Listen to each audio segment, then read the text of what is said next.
Google Documents, dans son menu Insertion, composants principaux, présente maintenant des outils pour la gestion de projet qui pourraient tout à fait être utilisés avec les élèves pour différentes tâches. La feuille de route du produit, bien qu'elle s'appelle une feuille de route de produit, pourrait être utilisée pour que les élèves décortiquent les différentes tâches pour un projet et venir indiquer où ils en sont. Donc, si vous avez une tâche qui a plusieurs étapes, l'élève pourrait venir écrire dans chaque case les étapes et utiliser les menus déroulants pour vous dire où il en est dans ce projet-là. On peut ajouter des liens vers les fichiers et on pourrait ajouter des notes. Et bien sûr, tout ceci est modifiable, incluant les menus déroulants. Il suffit de visiter Ajouter, modifier les options pour changer les couleurs ou encore les titres qui sont écrits et les modifier à votre guise. Un autre exemple est celui ici qui s'appelle Outils de suivi de vérification. Celui-là pourrait être utilisé, par exemple, pour la révision par les pairs.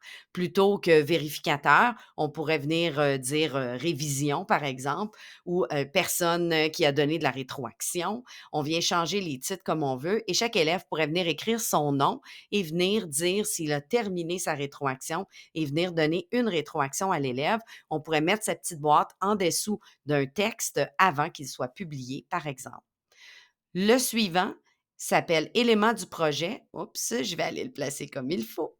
Donc, insertion, composante, élément du projet. Il ressemble un petit peu à le 1 que j'ai montré. C'est juste que les colonnes ne sont pas exactement à la même place. C'est vraiment plus, pour organiser et structurer le tout. Si vos élèves, par exemple, travaillent sur un site web ensemble en équipe, bien, ils pourraient venir dire: «Tel fichier, voici la description, il faut le mettre en ligne» ou «C'est approuvé, c'est déjà en ligne». Quand, comme je disais, on peut venir changer toutes les petites listes déroulantes selon vos besoins.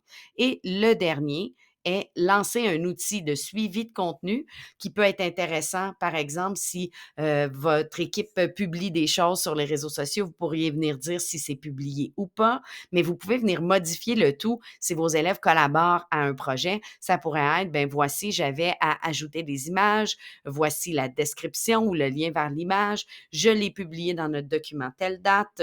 Donc, ça montre aux élèves comment s'organiser. Ça peut être très utile pour s'organiser nous-mêmes lors d'un projet également et on peut détourner ces outils de gestion de projet-là pour enseigner à nos élèves comment bien s'organiser.